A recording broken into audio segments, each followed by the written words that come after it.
Hello. So, we are going to be doing a little bit of painting over there. We have the acoustic guitar playing. I just wanted to hear some strings. Also, I'm getting ready to set my timer whenever I start painting, because remember, we work by hours and minutes spiritual time. I got some books out here on the table, and however, today has been a great day. We had a lot of issues on the table that we had to work out today.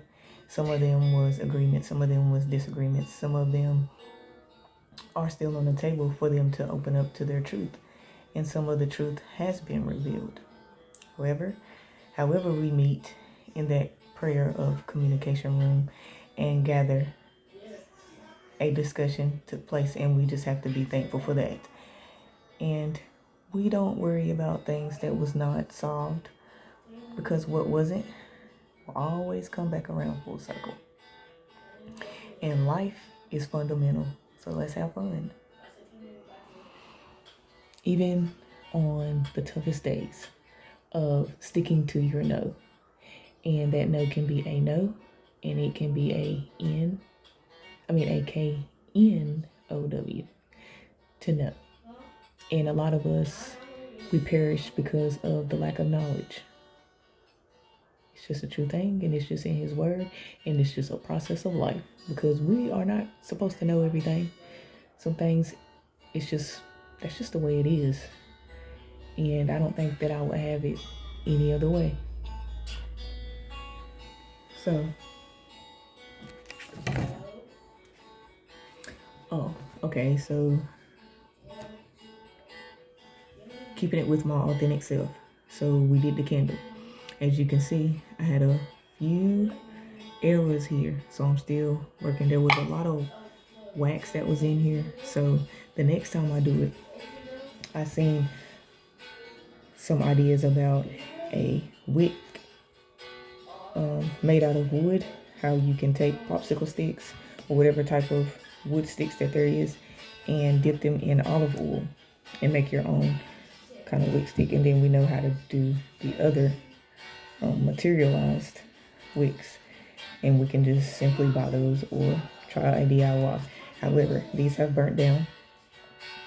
Now, usually I have this thing with finishing just to finish. So, trial and error. I tried many different things to try to get this to work, but going through the emotions, this is what it's about. So, when you're in the spiritual realm, in the game of solitary, testing that solitude, we have our wins and we have our losses. That's just the way it is. We still think above and beyond when we have losses, and we still think above and beyond when we have wins, but within balance. So learning, when I was playing my game of solitary, I went like 4 to 5 rounds, and I lost every round. I was going rounds for this, and I lost. And this is what I learned in the spiritual realm about spiritual wealth and generational wealth. You are going to have your wins, your gains, and your losses and your wins. Translated into whatever you are trying to win, sometimes that can add weight. Whatever you're trying to gain, it can add weight. But sometimes in the game, you actually get losses, and that losses is letting go and detaching from that weight through trial and error with those strategies. So in my game, when I was playing solitary, and I kept on playing, using my strategies, just kept going forth and learning from, like, I should have put that card down, or I should have did this, or sometimes I just didn't see what was in front of me. And so I lost a couple of rounds, translated into when I played the game, testing out my solitude, I had losses.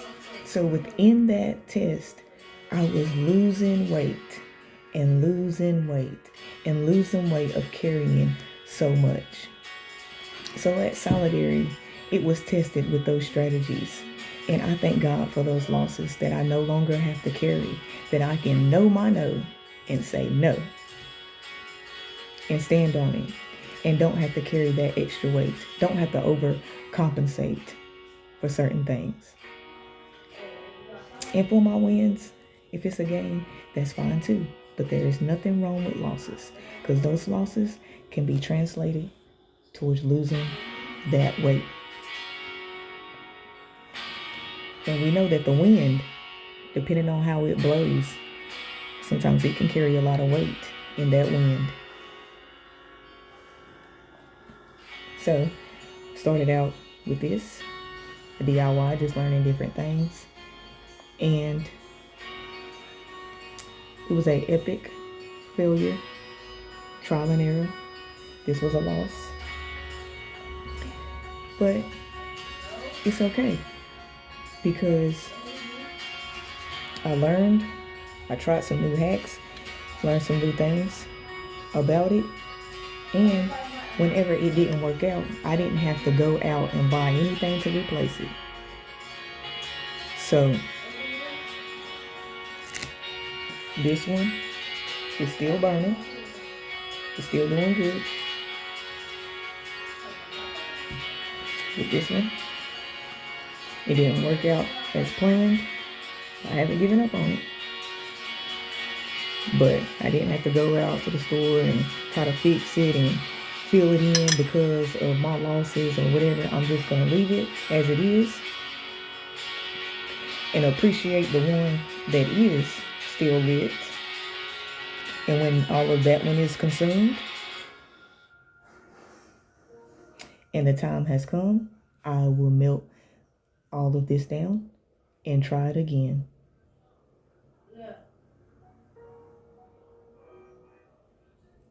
So now I don't have that weight of finish, complete. It's got to be perfect. Hurry up, get to the finish line, just to say you finished and you did something. Just to say that you felt full. Just to say that you tried. No. I went through the emotions because I wanted to go through the emotions. I tested those strategies. Some were wins and some were losses. And with those losses, we're okay because that weight was lifted. And if we need a win and we need to gain something, that's fine too. But in the spiritual realm, we think above and beyond with our wins and our losses. While some people, they don't think past a win. And that can cause a lot of hoarding feelings and just cloudiness. And that's okay too, because we got to be there to see what we like and what we don't like and what's truly us. So it's all a process. I had fun. Just being reflective, saying that everything you learn and everything you try, it don't always turn out perfect. But going through the process and learning that and learning this and having that new knowledge and just getting up wanting to do something positive. And not just wanting to do it, taking action to do it, and not buying into it. Just simply using the things that I had access to that was already here and being resourceful with the things that I've already been gifted. And when it didn't work out, I didn't have to run out and go try to hurry up, finish, and try to make it seem like it was all perfect or whatever, because it don't have to be perfect. There's energy in here. There's trial and error in here. There's the attempt to do new things. And who's to say that it didn't work? Because when it was lit, it was lighting the way. It's just that the wick just got burned up and the wax covered over it. That's all that is. But this can still be reserved and melted down. And it can be fixed through a different method that I can try. And that is pretty awesome.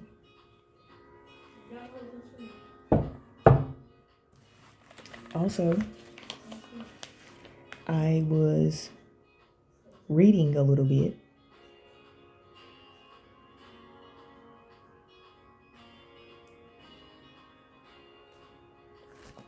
So we're in John 2, chapter 2, and it reads as though, "And the third day there was a marriage in Cana, Galilee." And we know a marriage can be a commitment. "And the mother of Jesus was there." So if the mother was there, there's got to be something that she's carrying. And we know Jesus is the seed. So she's getting ready to give birth to something new, something great, some new idea. And both Jesus was called and his disciples to the marriage. So this seed is here and all the workmanship is here. The disciples have got called. These disciples are like a light source and a guide. Sometimes it can be our soil. It can be our water. So the seed was called and the nutrients was called to the marriage, towards this commitment. And when they wanted wine, and we know this wine represents his blood, so that's a sacrifice. So when they was putting all of this together, working through the problems, being that soil, being that water to push this new idea, this new seed out, this Jesus, they wanted for it to be so great that when it supplied, it was going to be the ultimate sacrifice. Everybody's been putting in work, and it was going to feed a multitude. And this seed, it was going to withstand. And they wanted wine. And the mother of Jesus, this is the carrier of this seed, said unto him, "They have no wine," meaning they have no blood sacrifice. And we know that the blood is the hardship, everything that you put in it. Jesus said unto her, this has got to be the carrier of this idea. Now, it's her because it's feminine and it's a fertility thing. But men can carry the seed of Jesus as well, because they birth things too. And all of these characteristics are in God, so they are in us. Jesus said unto her, "Women, what have I to do with thee? Mine hour is not yet come." So sometimes we can get so frustrated when we've prayed to Jesus and we want these things to come about. But sometimes God is like, no, the blood sacrifice is not there yet. Y'all need more work to do. So when I come out, this grand sacrifice is going to feed everybody. It's going to feed the entire community, and they're going to know that this is direction that we need to move in this time and in this season, because it's going to stand. But see, they was putting in the work, and they was like, well, we're ready for this. We're ready to come out with this technique, and we're ready to see how it's going to benefit us. Just like the lady that was a fortune teller, the community, they could see the work in her, the work that she was doing. It was paying off. It was fortune telling. So whatever service that she was doing, it was beneficial to them. So, but sometimes God will allow us in time to be beneficial for ourselves and to be set free from all of these other things. Because we know God uses us in many different ways, unknowingly. Because we don't be knowing the plan, and sometimes it's good for us not to know the plan, because if we did, we would probably mess it up. So Jesus said unto her, "Woman, what have I to do with thee? Mine hour is not yet come." So again, just like God will prepare a table for me, and it can be strategies at this table that are working for me, and I'll be like, okay, it's working for me. It's making sacrifices for me, so I'm ready to birth this seed out to my community, which will be my house structure.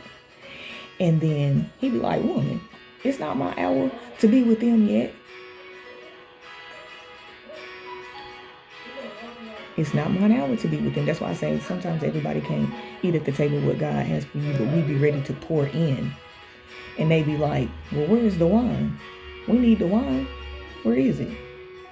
And the woman be steady pouring, but it's not for them. Yet.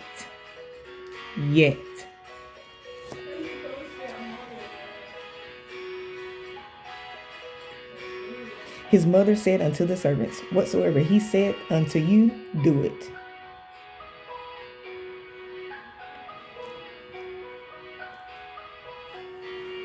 So God is good. And there is a lot more with this. I read it, John 2nd, chapter 2, first verse all the way to 11. It was very fulfilling, but we're just going to take that right there out of it.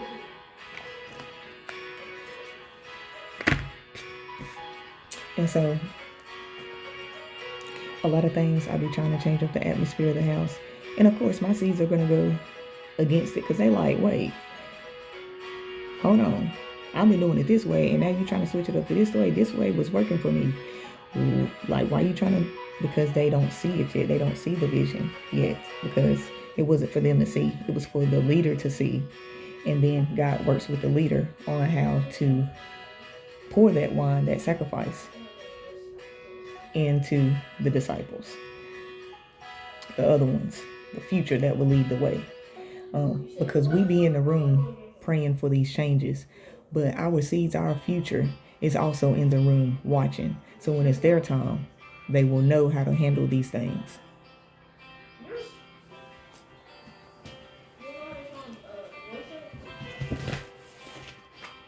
Also, so we was here with this, and right here it has D, N, and C. I done did a lot of writing and stuff. And how I write, there's a lot of arrows on this page, so it even be war in my writing. And also, it's like a little playbook to me. So that's the way I read some of the things when me and God are having a conversation. Because we know when we read the Bible, it's like different. You can be in Leviticus, then you have to go all the way back to Genesis. So it kind of be everywhere because it all comes together some way, somehow. And right here, I have the key.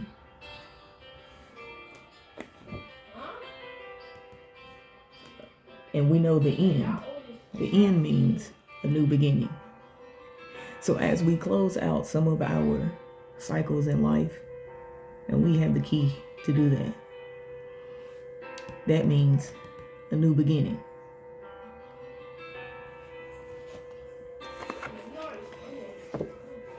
And also right here, in this key, the end, I have permission to start a new cycle.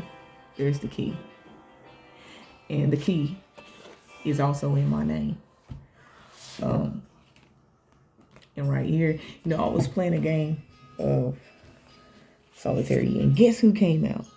The Joker. And I consider myself that woman because I do most of my great work in the night hour. And we know the night hour is our unknown. And we go in there and we do the work to enlighten those dark areas of our life. And here is the Joker. And the Joker is so funny because sometimes we have to laugh about life. We have to find some type of humor in it because it's fundamental. And it's all about having fun and learning how to get through these things because we have the power to do so. But the Joker, we know that we need the Joker, even though he's a villain. Because what's going to keep us reaching if we don't have the Joker? If there is no villain, then there will be no need for a hero. And this is how our goals are. We're never supposed to finish the race, but we're supposed to have that mindset set so we can always have something to reach for. The Joker.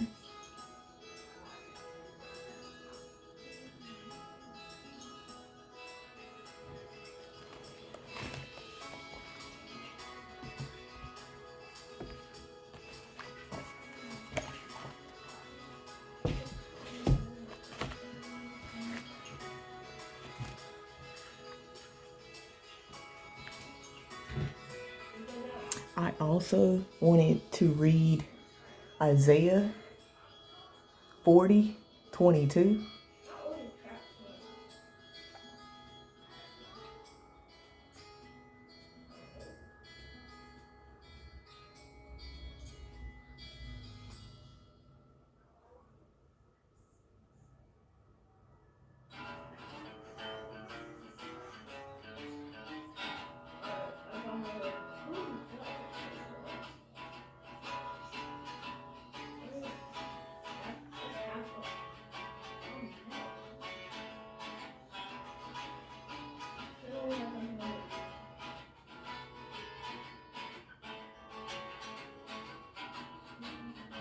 Isaiah 40:22.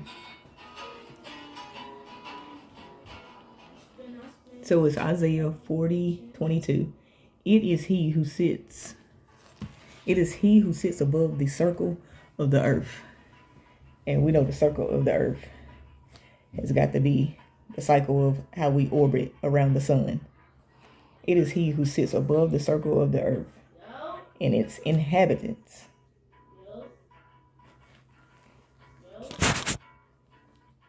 Remember, I was talking about we welcome indigenous love, and indigenous is basically translated to our ancestors, the people who inhabited this land first.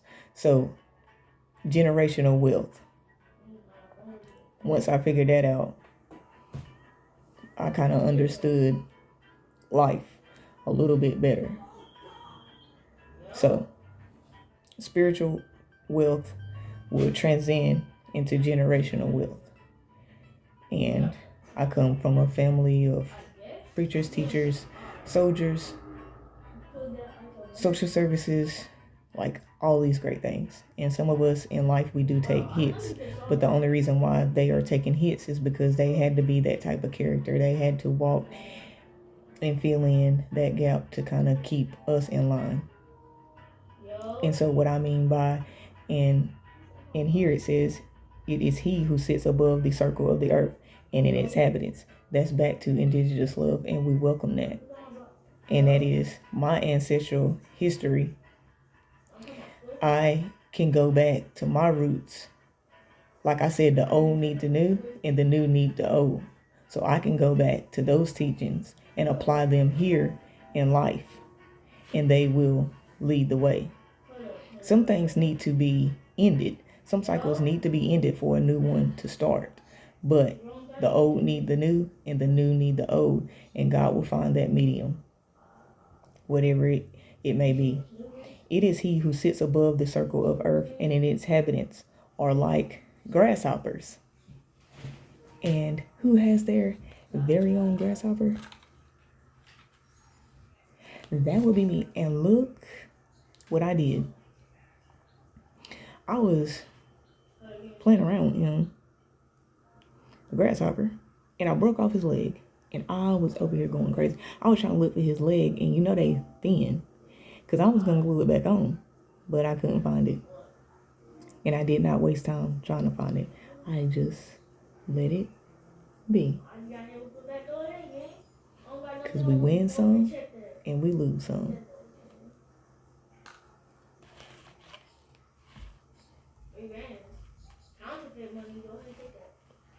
It is he who sits above the circle of earth and its inhabitants. And we are going to translate that as indigenous love for the ancestors that was here that first inhabited the land. Because they have tilled those grounds before. So they know. Or like grasshoppers who stretched out the heavens like a curtain and spreads them out like a tent to live in.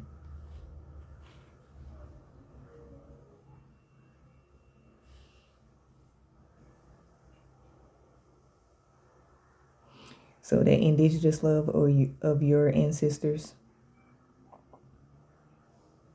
they're like grasshoppers who stretch out the heavens. We know the heavens is a state of mind, a clear state of mind. It's a dwelling place. Like a curtain. So we know that's a covering. And it spreads them out. So this covering will be spreaded out like a tent to dwell in. And we know what that tent is because whenever I go into my spiritual tent, it's like a covering. And you get together and you touch and you agree. And how many of us have been to those church camp meetings? It is the greatest. We all get together and just be worshiping. And we are all spread it out and we all come together and connect some type of way.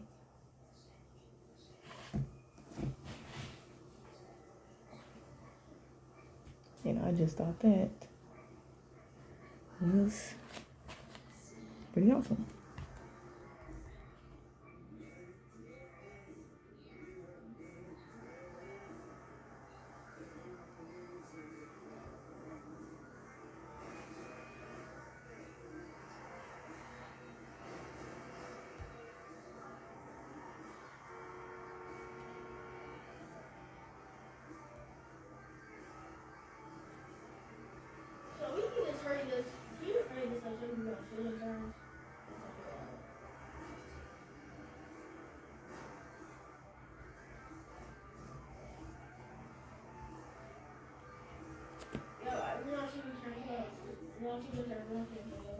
So again, Isaiah 4:22, it is he who sits above the circle of the earth.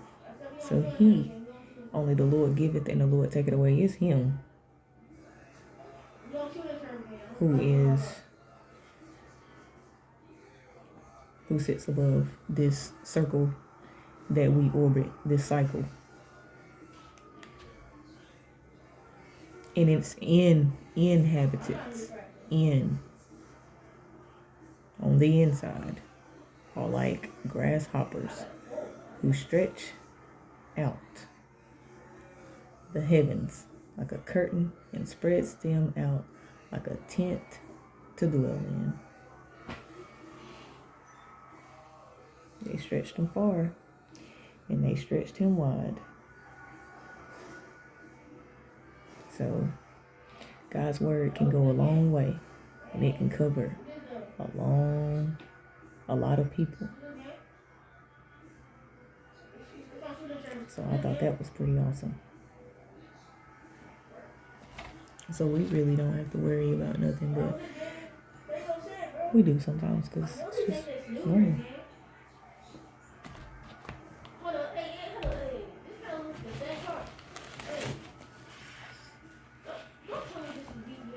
But we know that if you are a true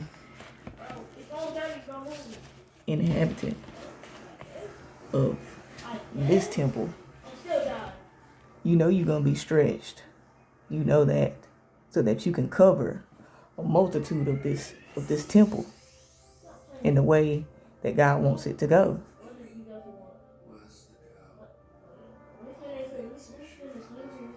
So when you working for God, it's anything but easy because he is going to stretch you far and wide to where you can cover a multitude in this temple.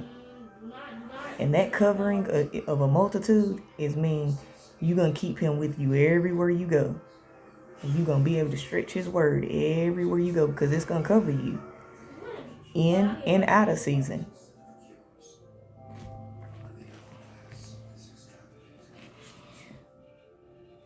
And also, I have this book because we was talking about my beautiful broom.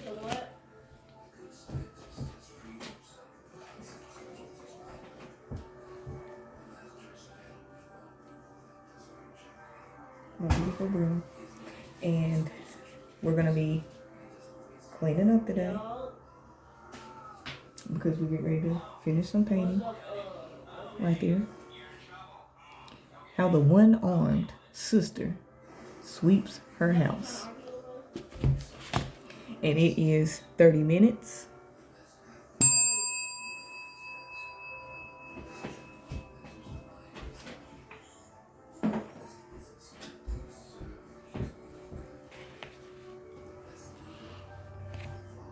Because we want our hours and minutes to add up to a great hour. So, how the one-armed sister sweeps her house.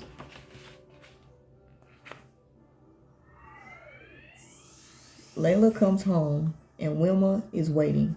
Having returned early from visiting Carson at the hospital, Wilma is still dressed in her going out clothes. One of the outfits she prefers to be seen in by strangers, a lilac stem-plaited skirt that falls just below her knees, a pale aquamarine silk blouse tucked in the waist with broad purple belt, and a navy cloth hat that once belonged to her mother. When Lala walks through the door, Wilma is standing on the stone floor of the kitchen, in arms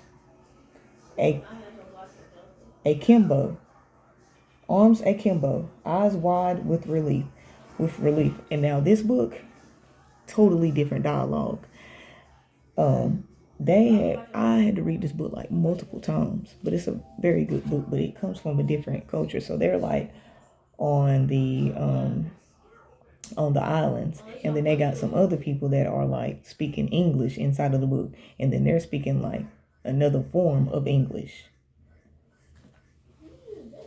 Where you was arms akimbo, eyes wide with relief.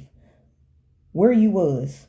See how they talk in here? So I was like, what? So I was trying to figure it out, but people talk different ways, different forms. Where you was, Stella. It's almost 8:30. Visiting hours end at 6. One of the myriad indignities of the hospitalization at Baxter's General, having to bid visitors goodbye and get ready to go to sleep with birds. But today Carson has fallen into a type of coma way before bedtime, a deep sleep from which the doctors cannot rouse him. Wilma spends the first visiting hours sitting upright next to his bed. Only when she dozes and falls off the chair and lands with her knees still bent at a right angle can she be persuaded to go home and rest. There is not much anyone can do, says the nurses. A dribble oozes from the corner of Carson's mouth and slimes its way toward the sheets. The doctors are doing tests. These tests are while Wilma is able to take the long walk from Baxter's General back to the Bridge Street bus stand at a stroll instead of a run, and still manage to secure a place at the front of a long line of commuters. They are why her stem-pleated skirt has escaped the tall. It looks like it should be tall tail, but it says tail tall. Crinkles of the push and shove and crush of the queue in the collective effort to catch the Route 12 going to Baxter's Beach, from which she usually alights around 8:30. This evening, Wilma has managed to catch the 7 p.m. instead of the 8, and has therefore been spared the usual visiting hours. Crowded from Baxter's General, this evening Wilma has returned home almost an hour early and found that Lila is not there in her bedroom, reading Mallory Towers. Where was you, Stella? Answer me. My name is Lila. Lila is at first not fazed by the fact that she is already in trouble or that lashes are likely, and her obscenity makes Wilma right eye twitch. Your name is whatever I say it is, Wilma yells. I went for a walk, Wilma, Lila stampers. It was dark in the house and I was frightening and I went for a walk. Wilma does not know whether to believe her. Lila's hair is intact. Her dress is not unusually ruffled. She can look her right in the eyes. It is possible that she is telling the truth. I say I would come out and meet the bus, but I lose track of time. Wilma removes the clouch hat,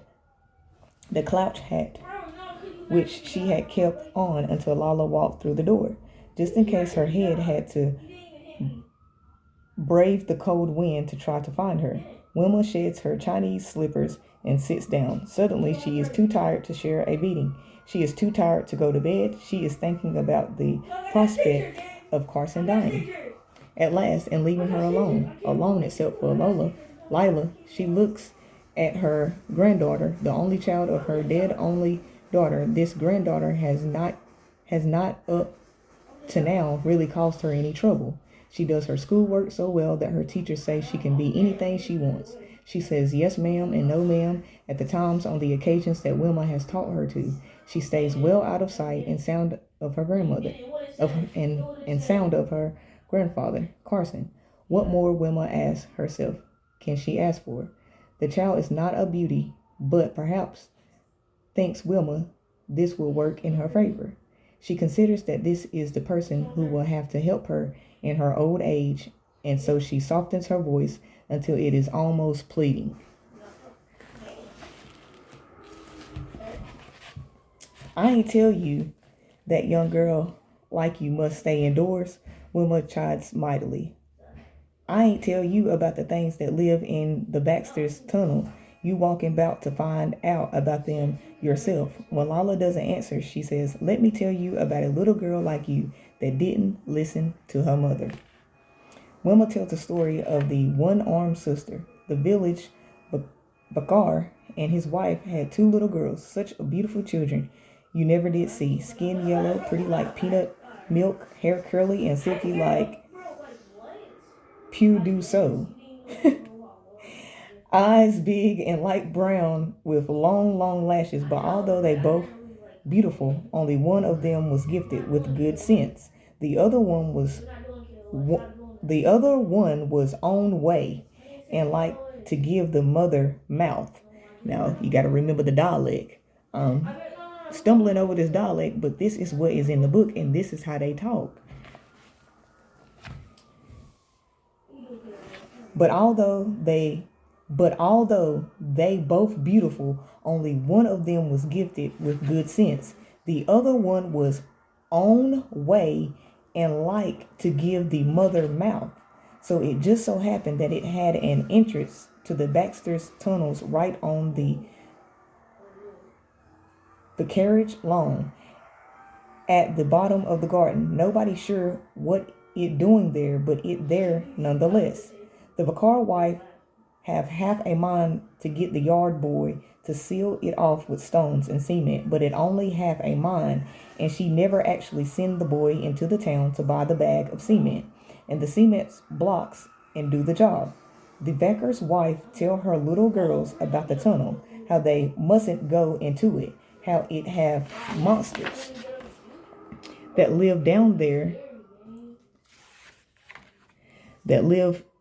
in there, how any little girls go in there, they never come back out. The tunnel is where bad men go when they die, says the mother, and men that are too bad to rest easy in their graves, down in those tunnels, walking about night and day, looking for more badness, harvesting souls of the devil.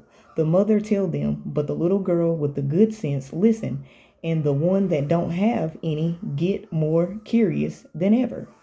Let's read that one more time. The mother tell them, but the little girl with the good sense listen, and the one that don't have any get more curious than ever.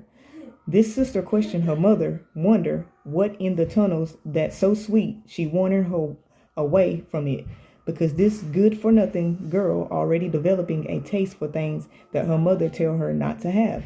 This slack from she born, force-ripe sister already thinking that some bad thing's real sweet, and if something is so sweet, it can't be evil. This sister thinking to herself, it not that dark, it not that spooky. What is the use of a tunnel if you don't get to see where it leads? Okay, so let's read that one more time.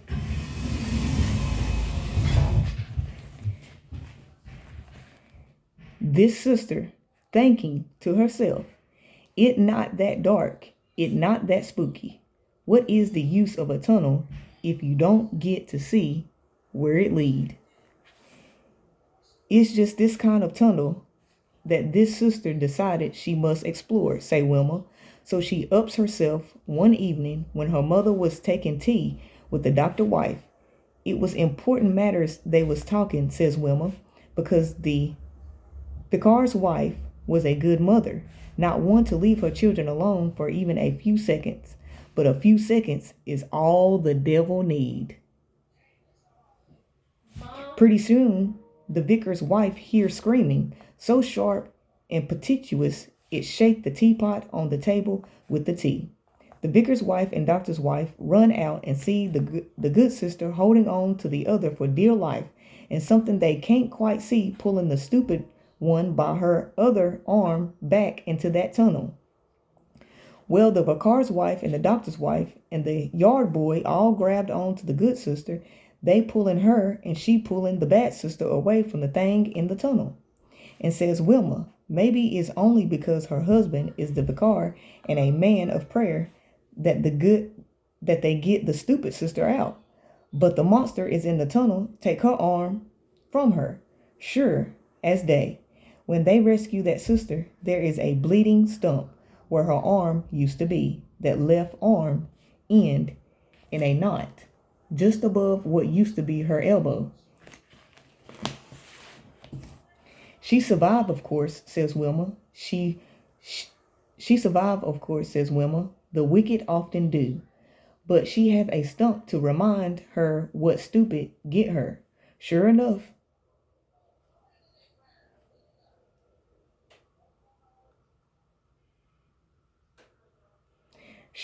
the mother get the yard boy to seal up that tunnel quick after that. But the arm already in there. Curiosity killed the cat, says Wilma. Don't make yourself stupid like the one-armed sister. There is something about the story that angers Lala, perhaps the fact that Wilma expects her, a 13-year-old, to believe it, and none of them went back to find the arm. And none of them went back to find the arms, she wonders, not even the yard boy.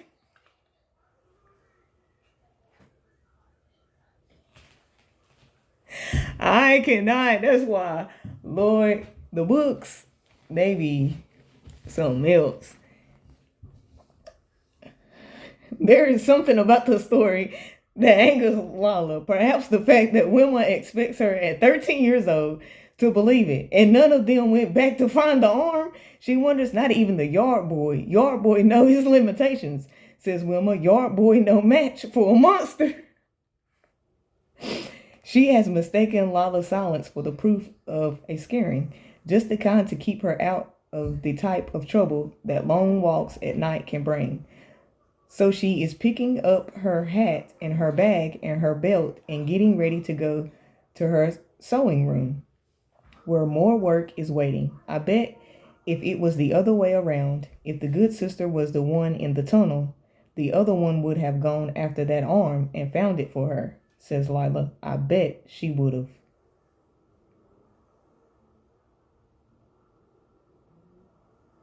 Yeah, I bet if it was the other way around, if the good sister was the one in the tunnel, the other one would have gone after that arm and found it for her, says Lala. I bet she would have.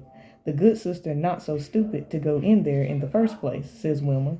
Her eyes are flashing and she is thinking that maybe she should just have mustered the energy and given Lala a warm dose of licks instead.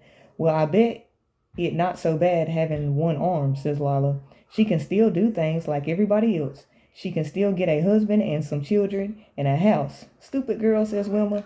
How's she gonna sweep it?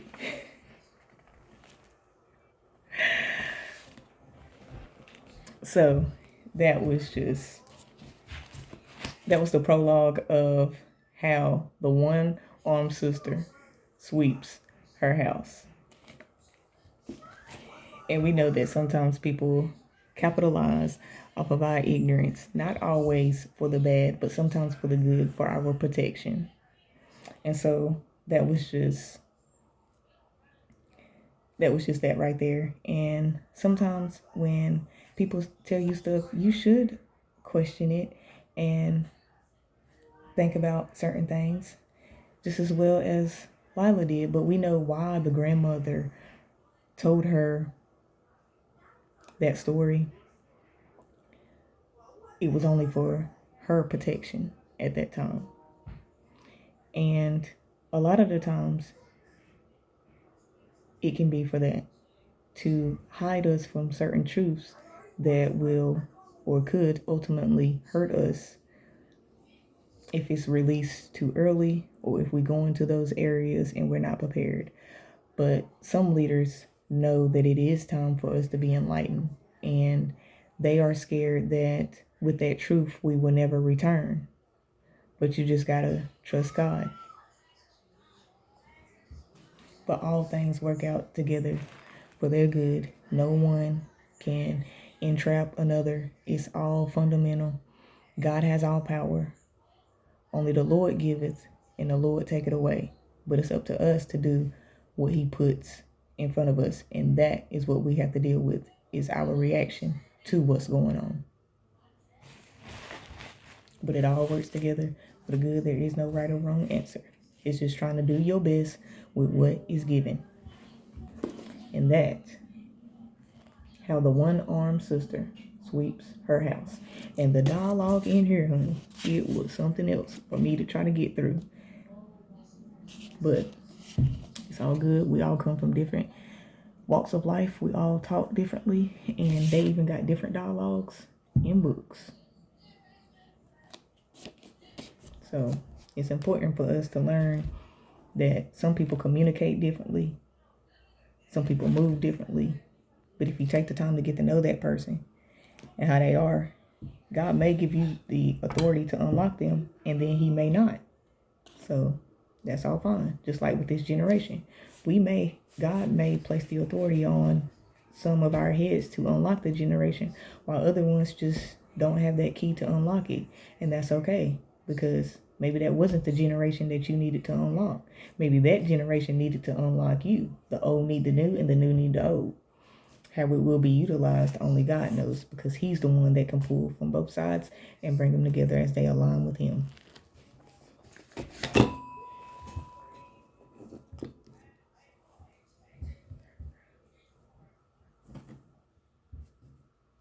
So, you win some and you lose some.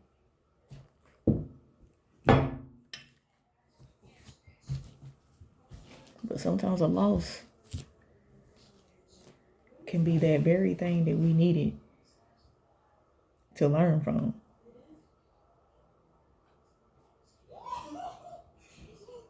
And sometimes it may be a smart one in a room, and a rebellious one in a room.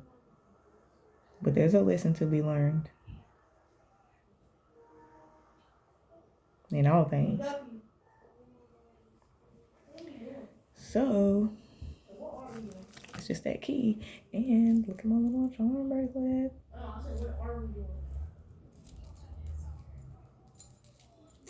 The keys. Y'all know I had to add them stripes on there. These stripes I am you. The yin and the yang. Finding that balance. Getting in those dark areas and unlighting them. And welcoming those dark areas into the light.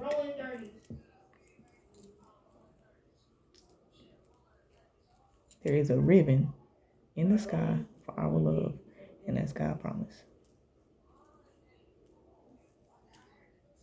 These are just little jewels. Green. This one used to be orange, but then changed to clear. But it's all good. This thing cost, my son gave it to me, and people have just walked up to me and given me charms along the way. How they knew I had a charm bracelet, I don't know. But they'd be like, here you go. These two keys was gifted to me. They did not know that I had a charm bracelet that my son had gave me, but they walked up to me and they was like, here you go. But all these other charms he put on. And he gifted it to me. The Duke, Sir Javen, Mr. President, yep, he gave me these two keys. I mean, he gave me the bracelet and the other pendants that on it, amulets that's on there, charms. But somebody, well, the unknown, gave me these two keys.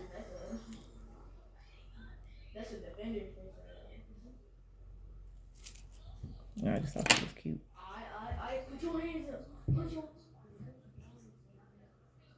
Okay, so yeah, we are gonna go back with the music and just paint for a little bit. And that is gonna be our hours and minutes for today.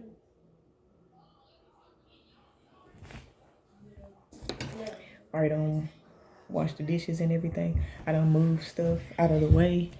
I gotta wipe down this area. It's done been taped off, so now I just gotta go and wipe that and wipe this area and then paint.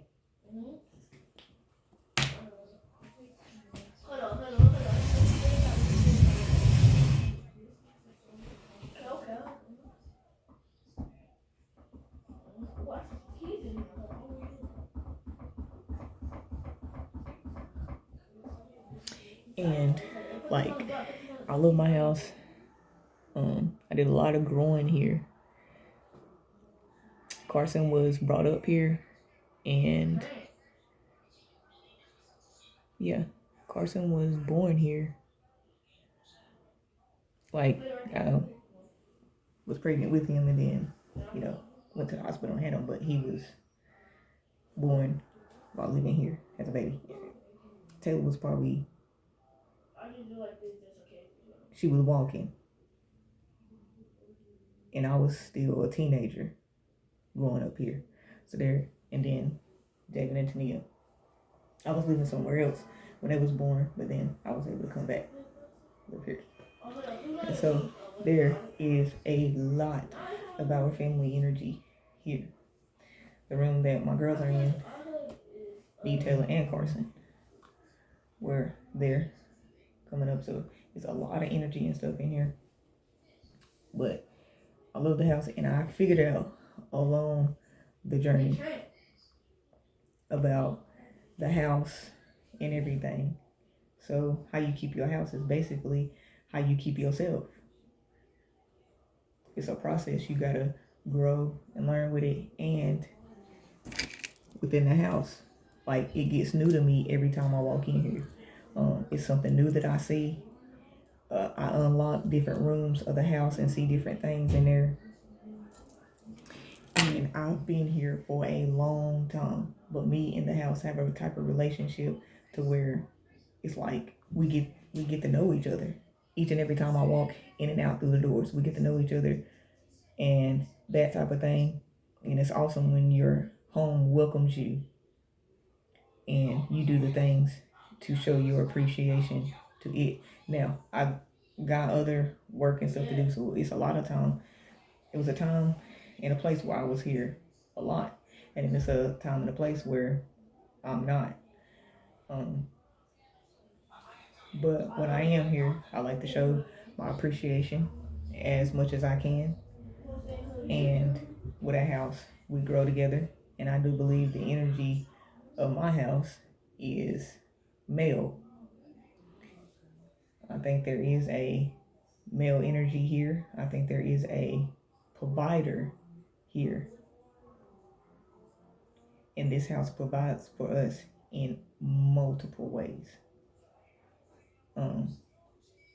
This house is magical. We try to fill it with as much love as we possibly can, but we are allowed those days. So that love is in these walls. It is throughout the house. And that's a thing with like a woman, because I watch my mother and some other women, when you get your house You set it up the way you want to, and then when you walk in there, you feel this type of aura. You feel the lady of the house energy. And so, growing up, because like I said, I'm a witness. So throughout life, and I try to tell my girls, like, you're still downloading. God is still preparing you, but you're still able to be a witness with what he's doing in other people's lives. So that when he wakes you up, you will always be encouraged with these people that he had around you and the struggles that they went through. He still made a way for them. So I try to tell them, you're still downloading. God is still in his preparation stage for you. Just like we go through a preparation to paint the walls, The dishes, the stuff had to be moved away. The dishes had to be washed. I had to go and get a rag, and I had to dip it down in that soapy water, and then I'm going to have to wipe this off. I had to take this off. I had to go and pick a color. I had to test out the color. We painted one wall and kept it in here for a long time to see if this is what it is going to be, because colors have a vibration. So we went with that, and then the house agreed, and this is the color we picked out, and we love it. But it's still growing with us. So it's just back to the women and how they do that house and stuff. And so you walk into a woman's house and you can feel her energy, her aura, and everything there. And like I said, my house, the energy here is masculine. It's a provider. So when I come in and we made that connection and the house accepted me and I accepted the house, I have that feminine aura that I am trying to build. And see, now is my time. So when I tell my kids, look, you're still downloading. I didn't wake up till I was about 36 or 37 to be able to tap into these things. You're still downloading. Wait, what the book say? What the word say? And the third day there was a marriage in Cana of Galilee, and the mother of Jesus was there. And both Jesus was called and his disciples to the marriage. And when they wanted wine, the mother of Jesus said unto him, they have no wine. Jesus said unto her, woman, what have I to do with thee? Mine hour is not yet come. So what I mean by my house, the one that sits on top, remember, Isaiah 40:22. He is above. That's my masculine. I'm his feminine. So when it was not thine hour then, when I was marching my superiors with their green thumb, I was just a witness to the gifts that God had gave them. But now it's my time. So now I'm able to let off my aura of the house, and it welcomes me as I welcome it. So I like to think, as I chose it, it chose me. So now when we come into the house, there needs to be an energy there. There needs to be an aura there. The house needs to speak. Just as well as the provider of the house speaks and make sure that everything is aligned. So I'm in my bag and I am practicing with these gifts, honey. And it is a beautiful experience because I've been trying to develop that green thumb that I done seen my aunties and my mother have when they be out there in the yard and they be doing their thing and have that looking all good. And then they be in the house and they just be creative doing their housemaid thing. Because yes, honey, we are housemaids. We are housekeepers. And I'm going to keep my king, honey. We are in alignment. So this is a simple process of developing that in the house and within this house because it's two in the same. And so these very steps are very important. And like I said, only the Lord giveth and the Lord take it away. So sometimes he will give you time in this area when that needs to be birthed. But other than that, you may just be witnessing other people give and you ready to jump into it. And then when you jump into it, and then may not go how you thought it was going to go, But it's okay. Keep like that grasshopper. Keep trying on that green grass. And this is green. This green is fertile green.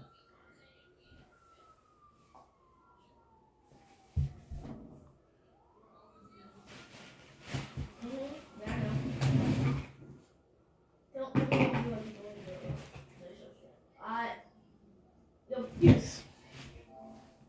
So this is fertile green that's on the walls. Back to that grasshopper. Privacy. Y'all want privacy or y'all want it? When it's time, he will stretch us far and wide with whatever he places on top of us, and it will reach as it needs to. And now I'm at that time where it's been placed here and it's able to spread, and I am spreading, but it takes time. It truly takes time. But yeah, I'm in my bag, learning. No, nobody said that. Nobody said anything. You know, trying to set this type of aura, changing things up in the house to align with my masculine, so that we can be together. So I can make room for him so that he can enter in. So that's one of those things. And women, we be knowing. People that be in their house and in their bag and in their house and doing things, they know. Those women know that have set up that aura around them. And when you enter in, you feel it. It's like you already know. Hold on, do I need to take my shoes off before I walk in here? How do I need to sit down on her furniture? You know, that type of thing. So that's the type of vibe where what I want to have whenever you step in to my house. You kind of feel it. So you kind of already know. That type of thing. So I'm working on that. And it's a process. It's a learning thing. And we're going to get there. Because, you know, that's what comes with the houses. You grow with it. You grow with it. Changes. And all sorts of stuff. But it teaches you. That's the thing. Like, when I come in and try to do my woman thing and everything, the masculine, the provider, it's a teaching thing. So I learn different things that come with the house. It ain't just you go in there and go to sleep and get up and have fun. It's a lot of stuff that comes with the house, and it is truly, truly a relationship. And, you know, we know that we can't take it with us, so why not do our very best with anything that we are given, just to show that appreciation, because we know he's always watching. And if we pray for these things, we know that our future self, which will be my seeds, they're in here and they're watching. So when they witness it and then they're on their journey, they will have confidence in God, because he's the one that has did all of this. Not me, him. I'm just a witness. And I thank God for it. And I thank God for him being the head over my household. And so, yeah, so that's what we're going to do. I know y'all probably like, why are you painting in those nice clothes or whatever the case may be? I do not believe in that anymore. I used to believe in those things. Oh, we had an hour. I used to believe in those things. No more. There would never be a great day that I'm going to save up these clothes for this great, spectacular day. No, these are my work clothes. And I'm always going to be working. So I might as well face that truth. And it is what it is. So at least I'm getting the best out of it. If I see some paint on there and it stays on there, at least I can wear it and look down and say, oh yeah, I remember when that happened when I was working and I got the fulfillment out of that. Like, yeah, that type of thing. And besides, I like vintage stuff. These pants got holes in them, so if I get a little paint splashes on them, it ain't gonna do nothing but add to it, add fashion to it naturally. But look at my hat though. What did it say? Blessed. Nike. Just do it. Check. And also, Nike got my name in it.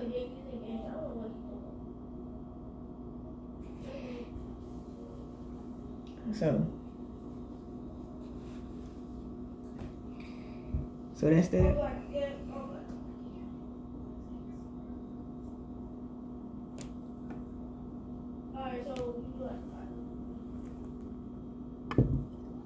Alright, so let's get to it. Just a little bit of painting because this video is already got kind of lengthy. But just a little bit of the paint. I'll probably just do just this right here, and then I'll go back into my meditative. There's 8 people in your game. Why is privacy in game chat?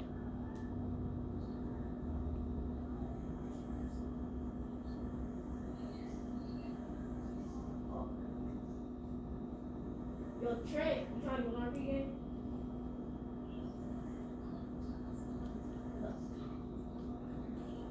Yo, hey, what's Squiffy? Squiffy.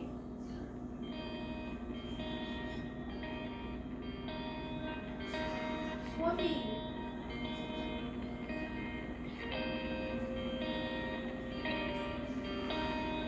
Just gonna go with the guitar today because I just feel like hearing those strings right now. And today has been a great day.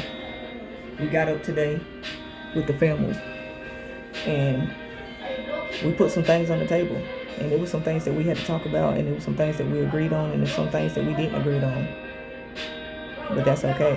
But it's the fact that we was able to bring it to the table. We was able to talk about it. Because sometimes we just keep going, like we'll see a problem but just keep going on and on and on and on. Never evaluate the steps or anything. Never evaluate why we have an attitude, why we in a funky headspace, nothing. Just go on thinking, oh, it's just the Lord's will. So no, let's talk about it. Let's see what's going on. Let's go through these emotions. If we need to stay, we'll stay. But if we need to move on, we'll move on. And what is not discussed, there is no right or wrong answer. But what is not discussed, it will come back around full circle. And it will give off its clarity. So there's no worries. Withholding nothing. That's a rich person. A rich person is somebody that didn't tie themselves to anything. They live the most simplest lifestyle. But we translate that over here to poor. Is when you don't have anything, we translate that in the world as you being poor. And a person that is carrying all this weight is rich. No, in the spiritual realm, the one that is free, that realizes that he don't have to carry the weight because the price is already been paid. Yes, we have work to do if we want those type of things. But there's a way to go about getting it. But we still have life to experience, and it's fundamental because we have to figure out if we are that person or if we are not that person, because we have a choice. But we all know that a rich person is translated over here as a poor person because they don't have anything. But that's the goal of being free.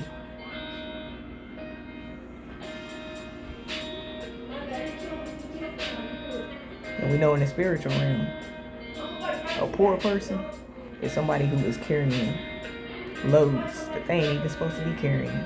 But they think in their mind, they got a mindset that they are supposed to be carrying. That's a poor mindset. Because a rich mindset, withholding nothing in the spiritual realm. But it takes time. And with that time, with those minutes and those hours, let's make a good one.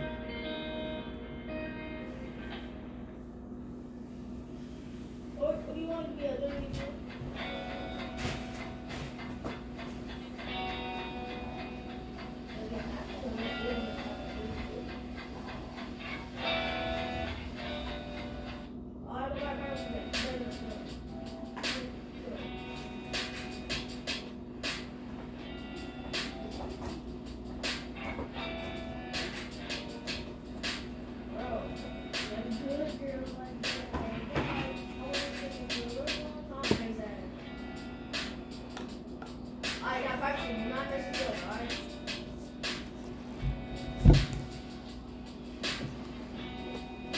thankful to be here for this long, because we know within any amount of seconds, anything can happen. We all 2 clicks away from an accident happening. And from having this to having nothing, because only the Lord giveth and the Lord taketh away.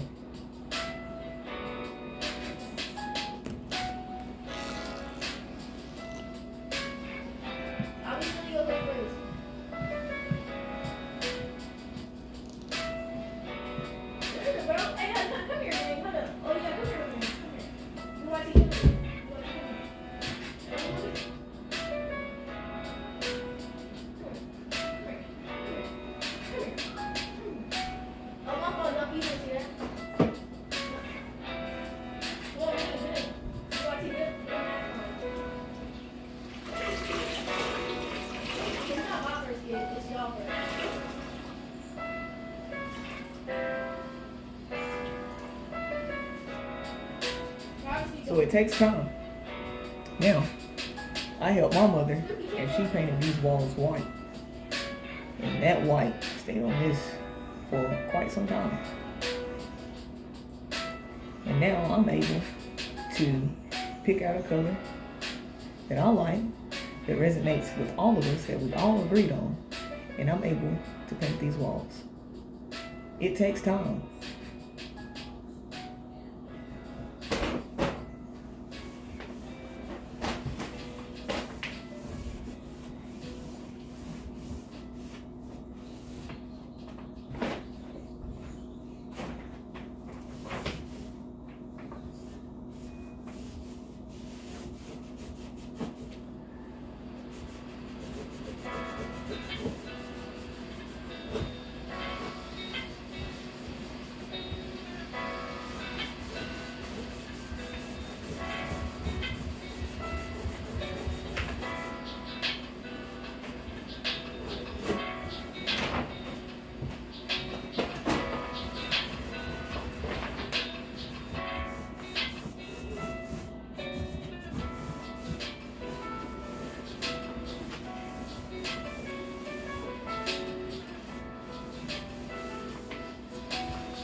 Y'all probably like, dang, she had to do all of that scrubbing. She probably ain't cleaned them walls in years. I am. I just wanted to clean it and really enjoy it, because that's just the way I am. That passion. That guape love.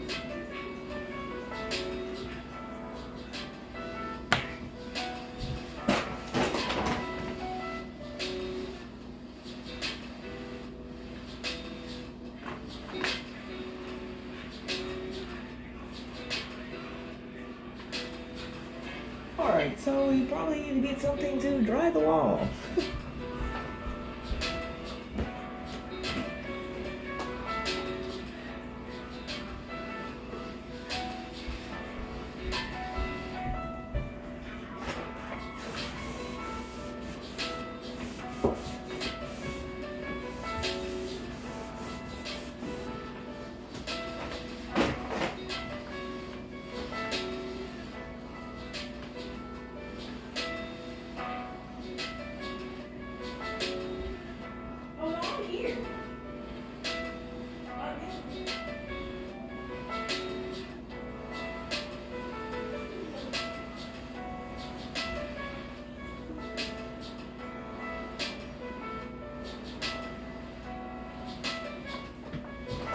And also, I invite my seeds to come out and help me.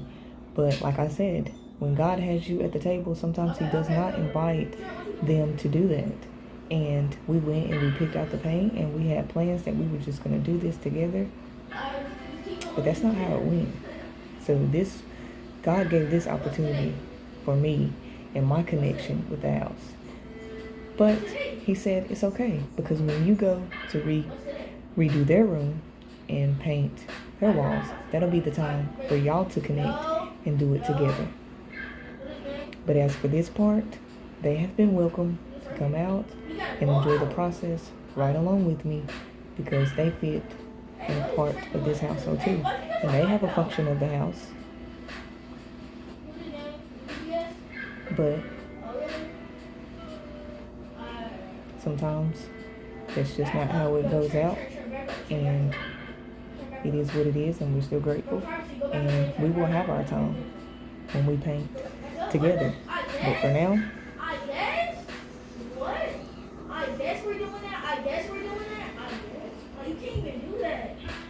they wasn't invited to the table.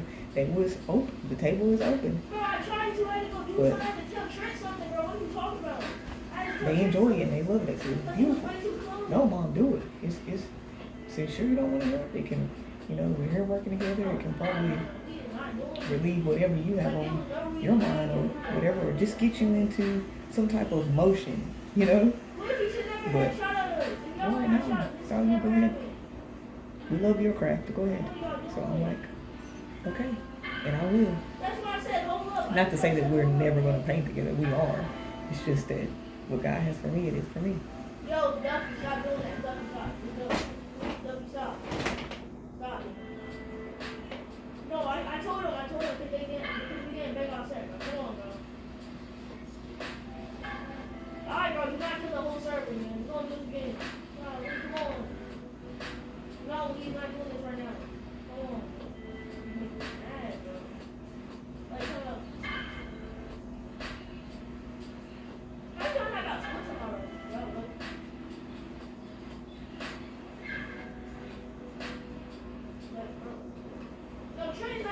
Trent, back up. Trent, back up. Trent, move on. Trent, stay at the block. Trent, go to the block. Trent, go to the ABC block. I know Trent, go to the ABC block. Just tell me to go to the block. We're going to do this again.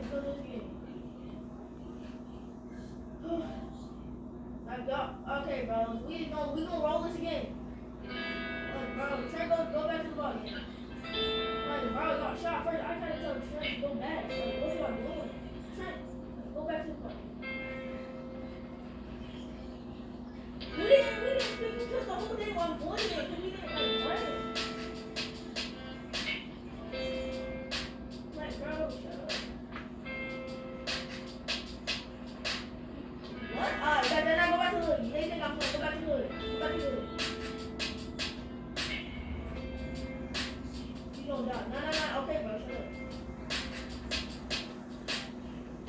up. Y'all go back again.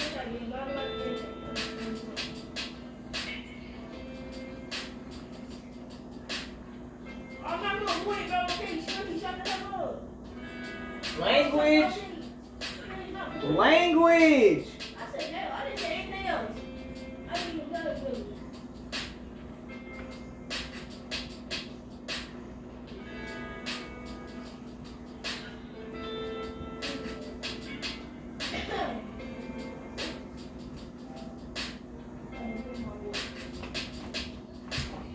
And we are not perfect.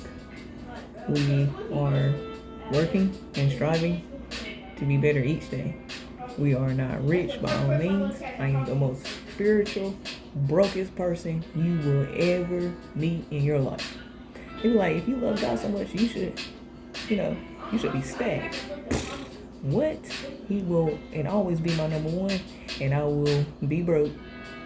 So it just is what it is. Ain't nobody rich around here. We'll be struggling. But we make the best and ain't nobody fronting. Because you come up in here think you're going to get something, and you're going to be mad. And be like, what? We done came to the wrong. Yep, you sure did. Because baby, we love God, but we broke as a joke.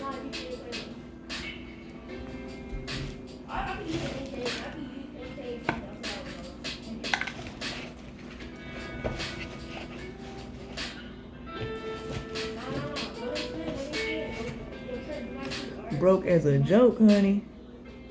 Broke as a joke. But it still ain't gonna keep me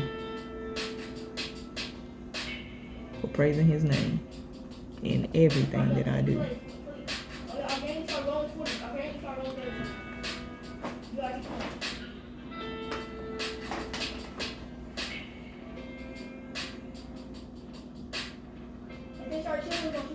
Trent, do not shoot back. Just run.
So everything happens in preparation. And sometimes you can want stuff because you see other women in your life, they in their bag, they doing their thing, and you like, well, I'm a woman and I aspire to be like the people that's in front of me because they look really good while they doing it. Well, you have to wait your turn. And sometimes that can be very demanding because you're like, no, God, me.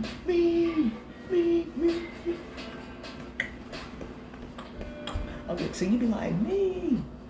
You be like, no, not your turn. Wait, I got something for you. You just wait.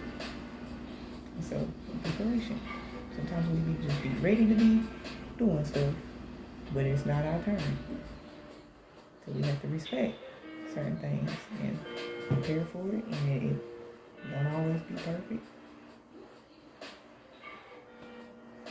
But if you got a passion for Christ, you're gonna love it regardless when it is your turn.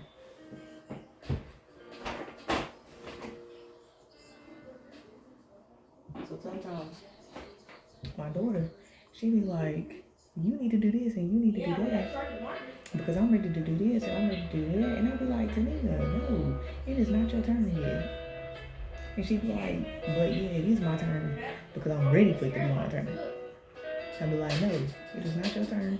Sit back and take notes. And she be like, no, because I'm gonna do what I want to do. And honey, who blueprint is that? That's my blueprint, honey, that she's running off of. And I be like, no, Tania, that's not the way that this generation is going to go. We gotta make things better. Sit back, wait your turn, and everything will flow. But we all jump in and out of sequence. It's one of those things. And me and her are gonna we got so much life to live together, me and all my kids. So we're gonna have these things. They gonna push me, I'm gonna push them. They gonna tug, and I'm gonna tug on them. We're gonna be at the table. They ain't gonna be at the table. They gonna be at the table. I'm not gonna be at the table. And that's the way it works. It's all in love. The mysteries of life.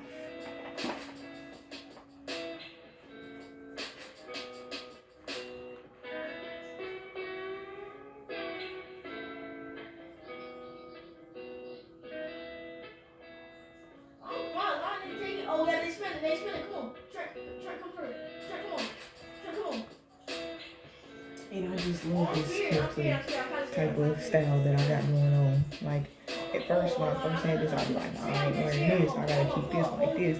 But I've had it for so long to where these things don't even take value in me. Because at first, I was buying all of this stuff had the swag and everything, and I thought I had somewhere to be. So I would be there with this stuff, carrying all of this stuff that made me feel good. But then God started putting me in one place and set me down where I had all of this stuff and then had nowhere to go. You talking about somebody who woke up? Yeah, I woke up. I realized when you go out and say, oh, I'm gonna buy this for this perfect day, and when I step out, I'm gonna be clean. You waiting on a perfect day? You are the perfect day. Be that. That's the attire. That's that wheel. Go with that. But it takes time.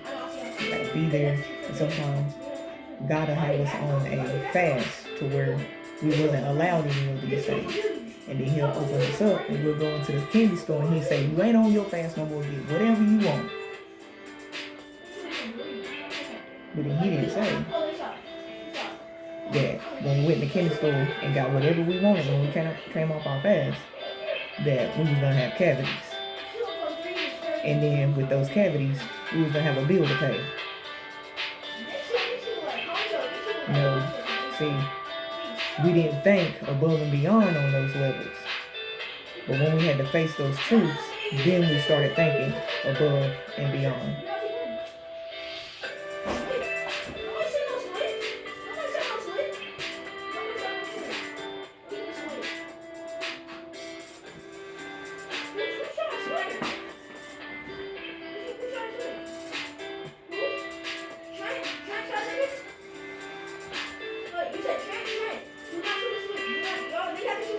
Yes, honey, so I had all of this stuff going on.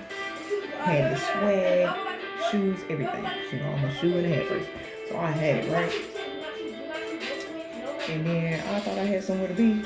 And God was like, you did all of that and you ain't got nowhere to be. Because you right here with me.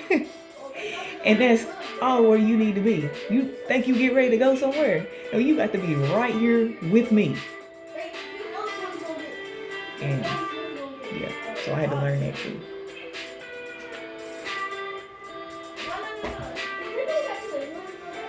That it wasn't nowhere out there where I needed to be. Cause now, what? You talking about somebody who be in the house trying to get their money's worth? Honey, I be in the house. You think I'm getting ready to go on a trip? We get ready to take a trip in this house. You think you get ready to go to the club or go out with your friends and dress up and honey, we get ready to be in the house. We get ready to have that going on in the house. Yeah. For what? They've been out there for what? When we get tier 2, you get tier 2. Not no more. I don't do that no more. Honey, I learned quickly. And I say that quickly because it was just like God was just downloading my life. Like I was just this little zombie that was out there. Body was moving, lips was talking, but I wasn't awake until I was like 36, 37, 38. Then that's when God woke me up and I was able to see outside myself. I was like, okay, this ain't how we cannot move this way. We gotta do this and we gotta do that. And so yeah, so that was that. And then we start doing things a little bit differently. And it's cool. I like this car.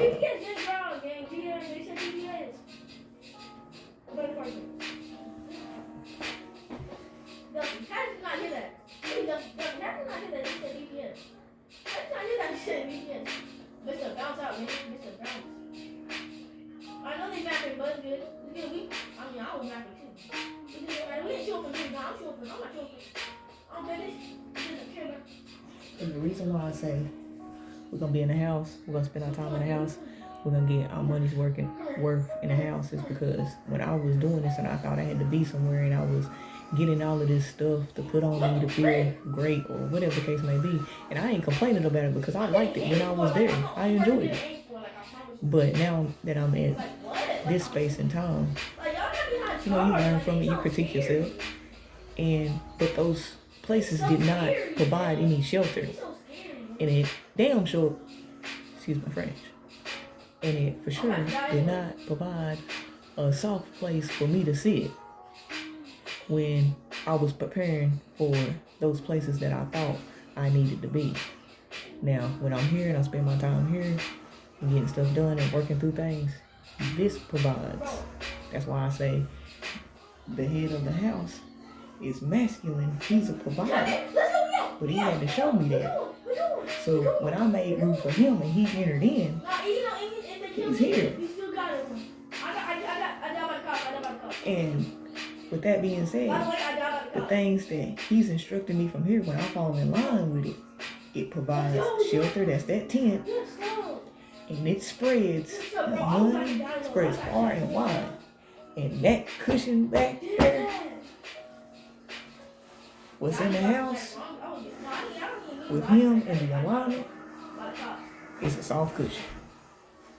It's a great place to be. Put that out there, get my head toe off. Get my head toe off, and honey, you can see, ain't no buns back there. Even that got chopped off. So yeah,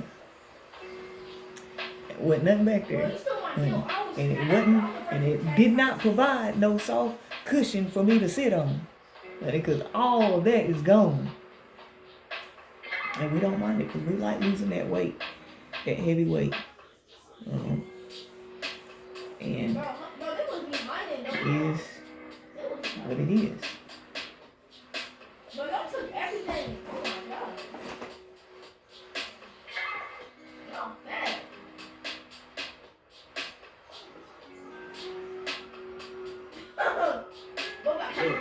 It has minimalism. Used to have all this stuff with dishes and everything else. No, we even broke that down. Groceries and everything, had that stuff piled up, stuff in the back that you can't even get to. Broke that down. We use everything down to the bare minimum. And it took some time because them seeds was talking junk, honey. We ain't got nothing to eat. I said, yeah, y'all do. You gotta do like this and do like that. And we had to get to that point because one day they're gonna be at that point. And I don't want them to stress if they hadn't been taught how to take what you think is nothing and put the work in and make it into something. Just because you gotta go and get the oodles and noodles and take it out of the pack, crunch it, break it apart, put it down in a bowl, go get a bottle of water, take the cap off and pour it down in there and put it in the microwave, sit there, watch it, stir it up, open up the packet, put it down in there until your flavoring. That's a lot of work for them. So they be like, no, we don't have nothing to eat because I'm not getting ready to go and do all of that. But when I go out and make gourmet meals and I'm prepping it every day, then they happy. But here's the thing, it didn't all get eaten because they had too much to choose from. So it was a lot of waste. I'm sitting up here prepping, making this big stuff for a whole football team. I come back to the refrigerator and I'm throwing more in the trash than we are consuming. What, just so I can be nice? Just so I can finish, just to say that I finished? Just so I can do it, just to say that I did it? But what is they learning from it? Because they think that they're going to have to keep this up. No. When you're hungry, you feed the hunger. And that's it. Don't be trying to feed nothing extra. Keep that within balance. That's that gluttony. Just because you have it, don't mean you need to spend it. So, we was already broke from the beginning.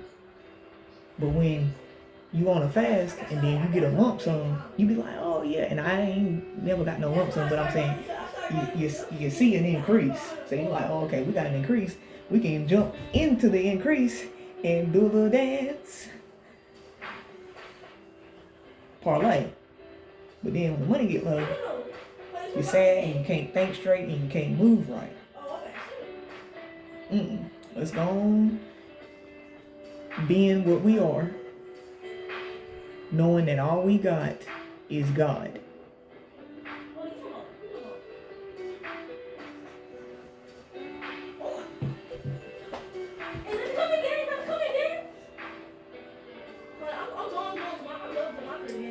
Chinese. I said this to my kids because, you know, they be, what about this? What about that? I said, you know what? I said, the Chinese, they keep their precious gifts inside of the house and they keep what's on the outside poor. So that they don't distract their neighbor with what they got on the outside. But if the neighbor ever had to come in the inside, you know, they would see. But they don't distract them by what's on the outside because they don't want no competition and they don't want no war. So they keep their most precious gift on the inside and they keep the outside poor. Because when a robber come by, he gonna be like, oh, they poor. We ain't gonna go there. Let's go over here. They showing a lot on the outside. Let's go rob them for their jewelry. And you know what my seed said? They said, oh Lord, she's been talking to the Chinese and the Japs. And I laughed because, you know, that's that Joker. It's all out of humor. But they was not ready for the change. They wasn't. But what they didn't realize is we never had it in the beginning. It's just that I was always trying to overcompensate. Well, God say no. If there was ever a need, he always met that need. You know our hunger. We just be wanting more and more and more and more and more. It's too much weight. It's too much weight.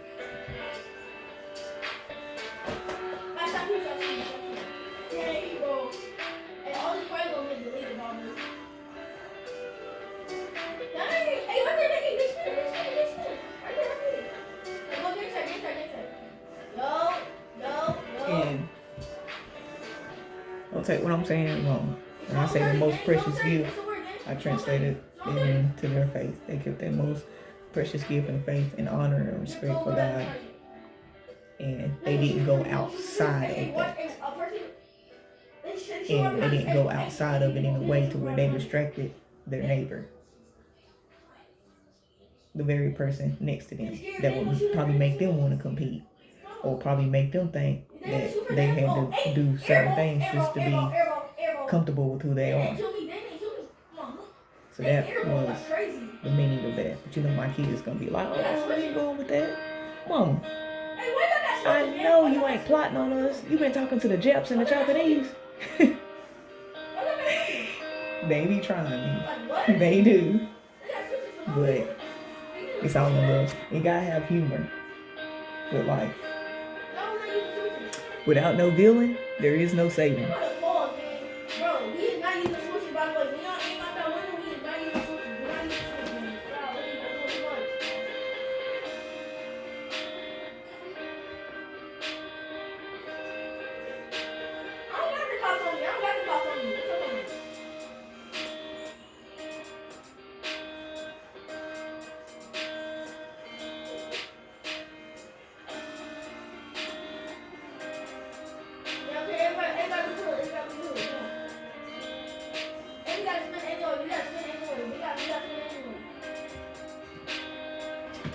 And it also goes back to when the waters was troubled and Jesus was in the cockpit. Well, the leaders have to rest. So who wants war where they rest their head? The leaders have to get rest. So when the waters are troubled, they're in a good state of mind to where they can get up and do what they need to do. And those clear waters, those calm waters, that baptism is going to provide a platform and you will be able to walk on it because you rested in God's hands. You kept your most precious gift inside and you didn't go outside of it. Not to compete with nobody, not to lead nobody the wrong way, and not to cause any war where you lay your head.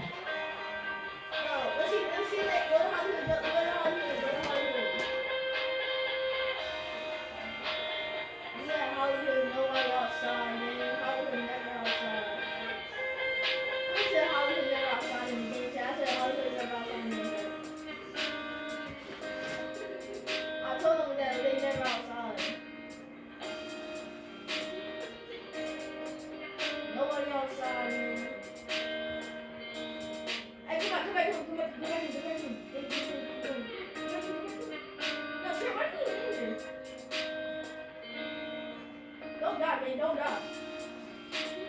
No, we don't got to you. We don't got to you. Get back in the car. Bro, y'all before they get you. Get in, man. Don't sit there. Just come in. Get in, man. You want to get drinks. God. Hey, all right, now turn around.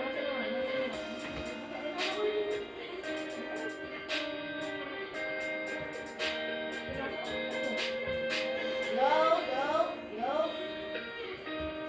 Go back. What you doing?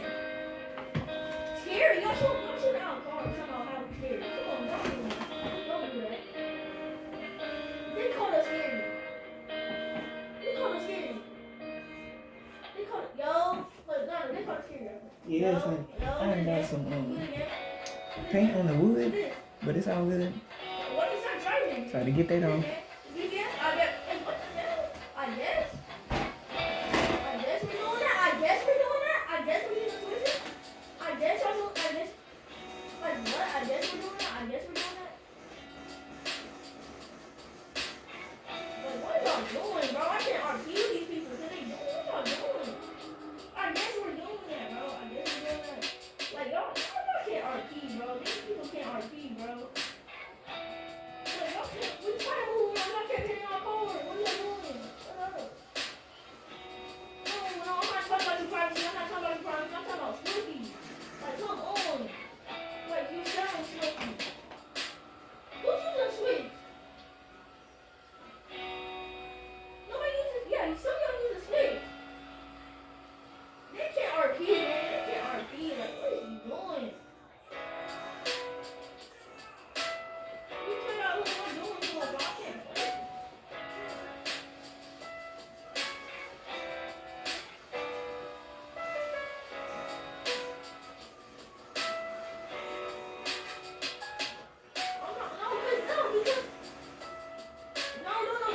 The reason why all this happened because Squidgy wanted this year. The Squidgy don't have something for the never happened.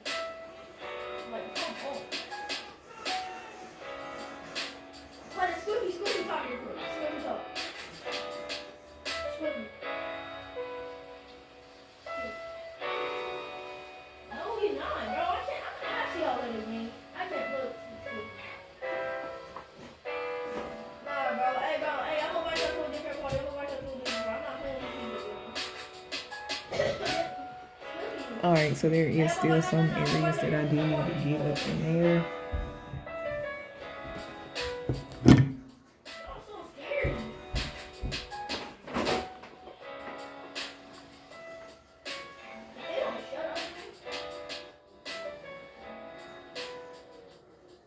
Hey, BRT.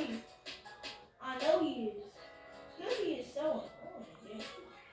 Yeah, you can fight now. This is what we're doing. We shoot on stage, KOS. Yo, we shoot on stage, KOS.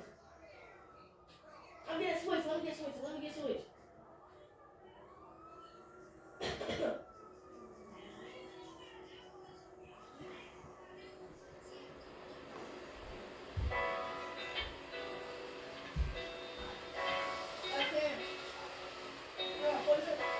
I got 47 seconds left.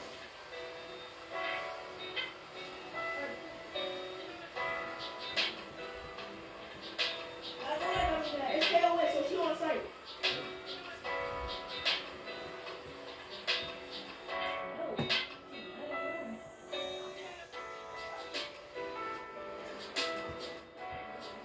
Yeah, I know. Hey, they come back. Promise you. Somebody will. Promise you. I'm aiming before you. Oh, yeah, he left. He left.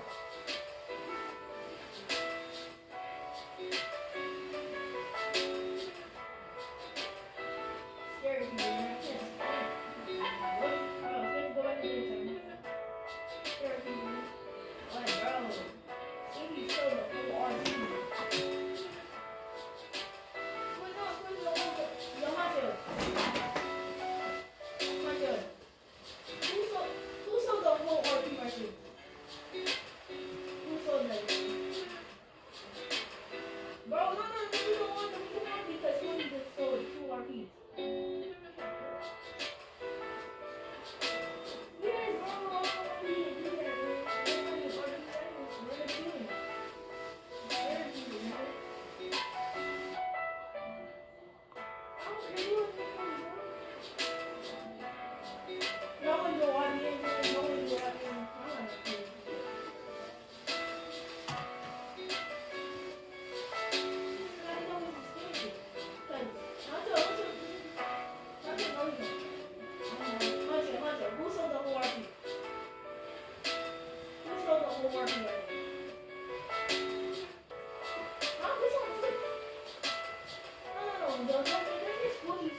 Alright, so When I see the car, it's you. When I see the car, they say KOS. that is that, and there's still some areas that I need to get, but it is past time, and we have made it to past 1 hour and like 30 minutes. So let's read this for the signs of synchronicity and clarity. BYT, aim for Squeaky. BYT, aim for Squeaky.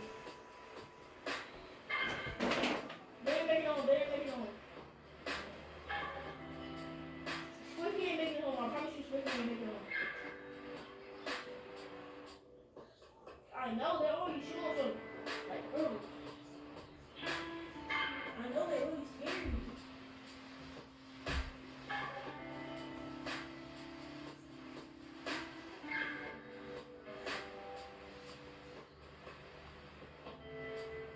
Hey, Trey, go play for one, bro. Cause there's nothing on me, man. Yo, I'm mad, bro. Squeaky only got that. I promise you. It's over. I know, this is what I did. This is what I did. I'm okay. They have to super. What's your fight up? Come on, bro. They got super, okay? And they bounce out. Come here. They bounce out from right there. Come here.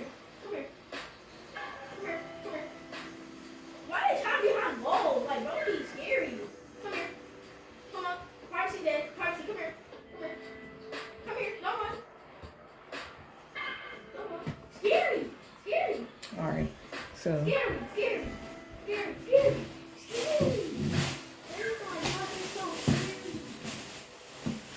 Oh my God, the scariest is crazy. I know, Privacy almost died. so I'm gonna let that dry, and I'm gonna have to go over it, I see, because that little, this one, I think this is like 4 corners and stuff. Yeah, I just used it because I had it out, but it ain't really smoothing like I wanted to. You know, use this brush.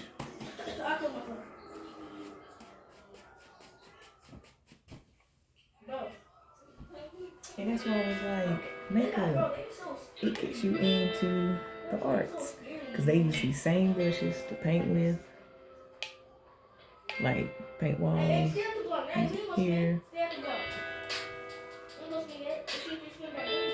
that stuff. So it all connects.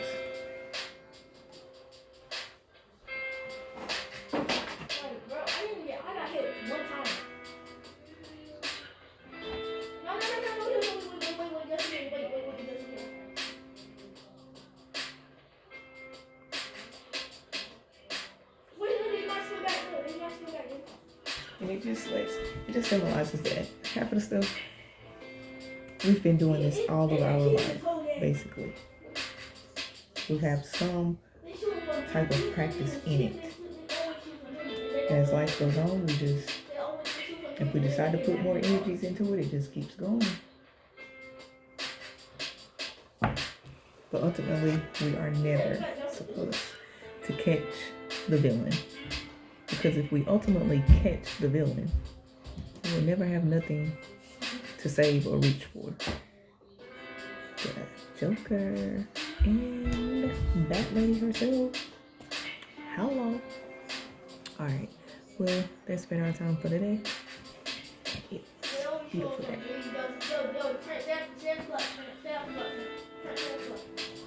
Oh, yeah, I forgot he got a phone. Alright. Yes. Do we got a school tomorrow? Because it's snowing tomorrow. They might. No, you got school tomorrow. Peace, love, and kisses.